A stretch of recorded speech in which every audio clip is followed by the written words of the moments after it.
Two men looked out from prison bars. One saw mud, the other saw stars. Which one are you? Today I'm going to read a little quote from Rumi. And Tim's going to do some music with you. And together I want you to plant your feet on Aki, Mother Earth. Plant your feet down. And I want you to feel your foundation. Feel this earth beneath you. It gives you all that you need.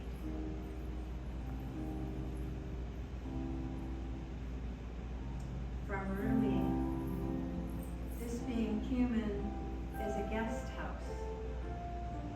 Every morning, a new arrival, a joy, a depression, a meanness, some momentary awareness comes as an unexpected visitor.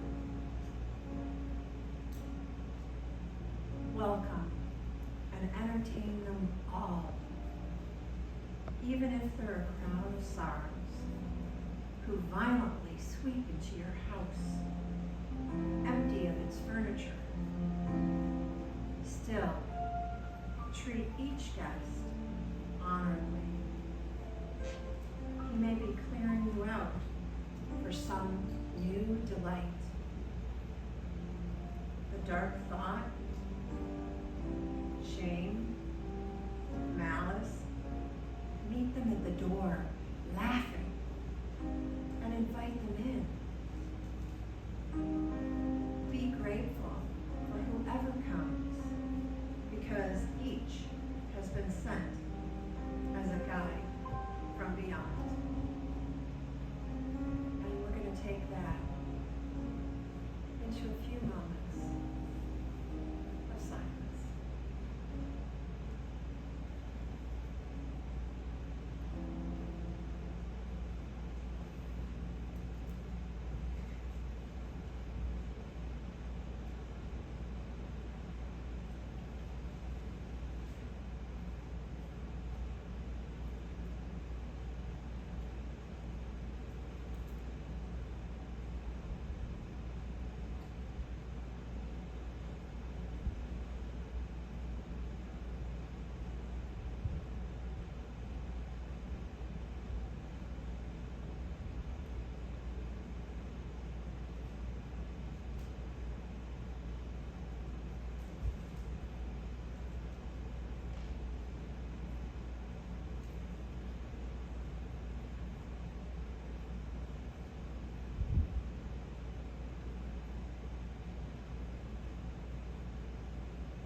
To the here and to the now, knowing that whatever comes to our door, we welcome it in.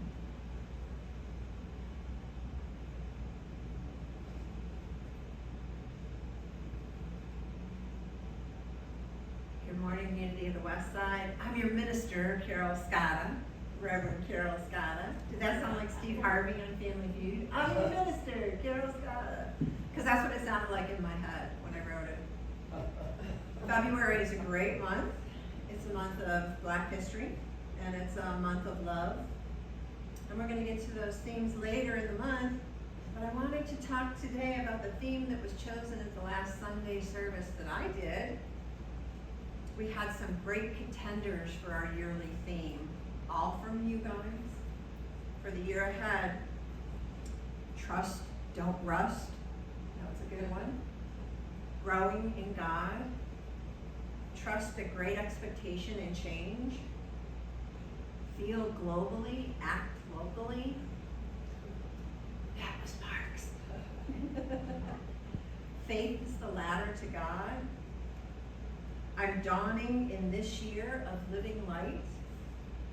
And the one that got the most votes, that is our theme, Romy came up with, possibilities and transformation. Transformation and possibilities. I like to say it both ways. My plan is to take each of these that you came up with and do a talk on them later in the year. So be ready for those months ahead, especially for that Trust Don't Rust one, because that one sounds like it's going to be fun to write. There was not a stinker in the bunch, and it made me so happy that you came up with them, and then I can expand on those titles in the coming months. I thought I would start with possibilities and transformation because this is our theme for the year. If you came here to stay the same, you're probably not in the right place. But if you came here to transform, if you came here to embrace possibilities, this is the spot for you. The word possibility is often used in the context of opportunities and is always followed by a verb to the infinite form. There's a possibility of rain tonight, right? Possibility can also refer to potential value. Charles Fillmore said this, the possibility of increasing good in your life is unlimited. The possibility of increasing good in your life is unlimited. He said, you can have all the good you're willing to accept and use constructively. Two parts to that. Accept it and then use it constructively. How many times have maybe we squandered our good? Hello, just me? Just me? No. The term possibility is magical. Think about it. Possibility implies something endless, something borderless, something infinite. It is what I can imagine and what I do not even dare to dream about. It's funny because I'm a triple Sagittarius and we don't care much for boundaries or limits. We like to think in terms of expansiveness. And whatever boundaries are there, we tend to leap over them or just ignore that they're there. Mm-hmm. That concept might be a little scary, but what would our world be without borders? Without the imaginary lines that man has drawn around his home, his city, his country. I imagine this as oneness, less this country or that country. There would be no reason to evade or attack because we would be attacking ourselves, and we would understand that when we make war with ourselves. Man often becomes what he believes himself to be. If I keep on saying to myself that I cannot do a certain thing, it's possible that I may end up by really becoming incapable of doing it. On the contrary, if I have the belief that I can do it, I shall surely acquire the capacity to do it, even if I may not have it all at the beginning. That was Mahatma Gandhi. And from Friedrich Nietzsche, a thought, even a possibility, can shatter or transform us. So these possibilities start in our mind. And if we stop trying to force an idea, one will come. Is it a divine idea? Let me tell you, a lot of my divine ideas start with one singular idea that leads me to another, and then to another, and then until I follow my wisdom, my instinct, and allow my life to be guided by universal spirit, and then the outcome is divine. Going through it, not so divine. At the beginning, not so divine. How many things can you think of in your life that started and you went, I don't know about this. And all going through it, you had questions and you were struggling with it. And it was shaping you, and it was making you ask questions, and it was changing you. And then you look back on it, and you look at it and you say, how divine was that? You don't get to the end of the story at the beginning of the story. And so often we want to hurry up, we want to get to the end, rather than letting it just unfold. This might just be me, because I've told you all before that I struggle with patience.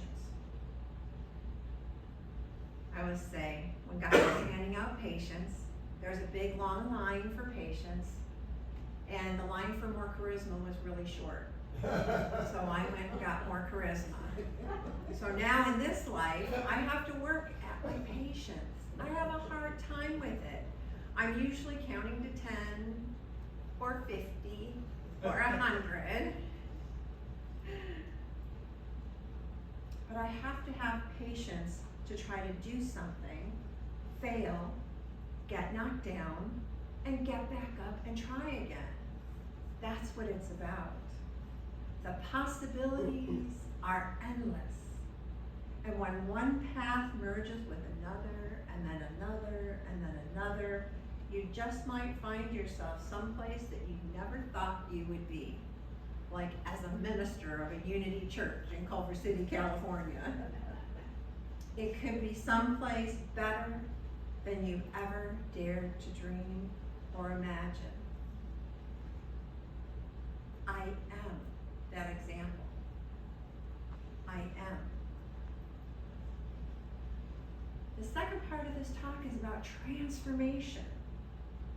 I think of those toys that my nephew plays with.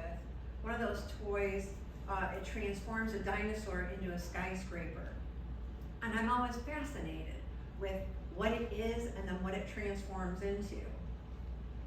As I'm always fascinated with what I'm transforming into. Because I don't know what it is yet. The story's not done. As long as I'm still here, as long as I'm still in service, the possibilities are endless.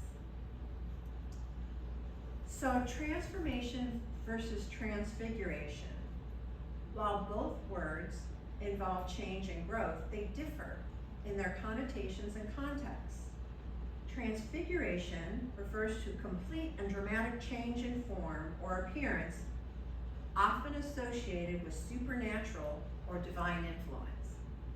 Now, my whole path, I've transformed and I'm transfigured because the divine came in and knocked me down, let me get back up, keep going on the path. On the other hand, transformation refers to a more gradual, more profound change in character, in our nature, or in our function. Now I'm going to let the divine transfigure me some more, but I am responsible for my transformation. Many people feel that change is challenge and an obstacle, and they perceive it as something to be feared. We all experience unexpected changes when we're given these experiences to grow, to lead a happy life. We're all acorns that have to die to be reborn as a mighty oak. And we're all in the midst of transformation. When I first came to this church, they used to make a joke, and they used to call it an eating church for the food that was in the back after in hospitality. It never sat right with me. I was not here for the yummy bagels or the egg casserole that CM makes that I loved. Both are good, but I was here to learn and to grow and and to transform something deep within me that needed transforming. Change offers the possibility that there's that word again, that possibility of growing beyond our perceived limitation to the fullness of divine potential. What if you didn't come here to play small? What if you came here to be a big, bright being on this earth? That Carol who sat at the back row and cringed every time that they said we're an eating church was thirsty and hungry for something more than food. She wanted to become more compassionate. She wanted to become more loving with herself and with others. She needed to recognize the unique gifts that she possessed and grow in service to the larger whole. From a 2007 Daily Word, I found this. It's The Anatomy of Spiritual Transformation by Joan Borinsenko, and she's a PhD, Saying Yes to Change, Essential Wisdom for the Journey. So the first stage, there are 3 stages of transformation. The first is separation. The journey begins.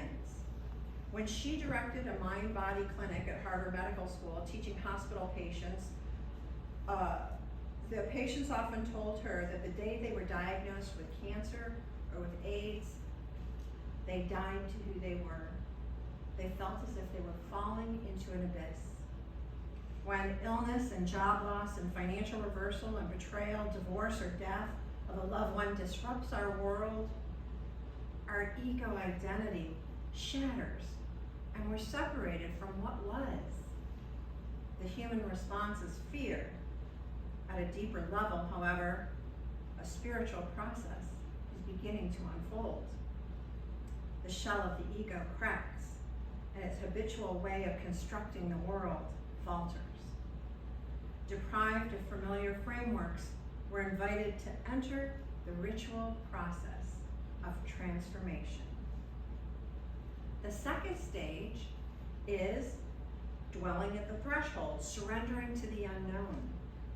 The late anthropologist Victor Turner, who identified the 3 stages of transformation, termed the second stage as the time in between, no longer and not yet. We've died to who we were, but we're not yet reborn to who we might become. We're at the doorway, we're at the threshold of new potential. When the Israelites escaped from slavery in Egypt, which in Hebrew means the narrow place, they had to wander in the desert for 40 years. I've told you, my wandering in the desert was ministerial school. We all go through these narrow places where we're challenged to let go of old beliefs and habit patterns that limit us. It may take time for them to surface and for us to let them go in order to heal. The journey across the desert is not one that we can hurry. This is the great unknown, where ordeals are faced, allies appear, and the gifts of trusting in and surrendering to a large divine reality are claimed. The last stage is the return, transformation and rebirth. The caterpillar who died to itself in the phase of separation, then dwelled at the threshold in its chrysalis, is finally reborn as a butterfly that can spread beauty and inspiration with its very presence. Our spiritual transformation entails dying to the false self with its fears and attachments and our need to control. Just me? Need to control? With the rebirth to our true nature or our God-given self, we're in alignment with a larger whole and truly support the inner freedom and well-being of all.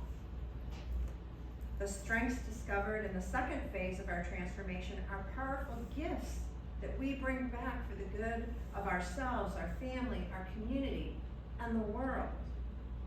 Whether it's an unwanted circumstance that happens to us or something that we initiate voluntarily, change is an invitation to actualize the wisdom and compassion that make us both fully human and evident manifestations of the divine. Life, after all, is a journey into the unknown where change is constant. The mysteries of change are known in every world wisdom tradition and provides us with an archetypal map for spiritual growth. In the book that Joan Borisenko and her husband Gordon DeVernon outlined the three classical stages of change that constitute that rite of passage, for instance, from the acorn to the oak, from the caterpillar to the butterfly. First, change entails separation from the old life. Second, it ushers in a threshold period of not knowing what's next. Reverend Tony calls it dancing at the edge of mystery. And finally, it paves the way for a return to the world strengthened and transformed. So if you think you're in the midst of an unwanted change, rather than thinking of yourself as an unwilling victim, I invite you to think of yourself as an initiate of the journey of the soul, which will bring you solace as well as wisdom. The challenge is to pay attention, heal what needs to be healed, and grieve what we've lost as a testimony to how precious it has been. Staying faithful to the certainty that we live in a spiritually meaningful reality, we're called by the change to authentic trust and surrender. Answering that call, we can live in peace and joy and service. Right now in this beautiful and holy world of endless possibilities. Thank you for letting me speak today. Namaste.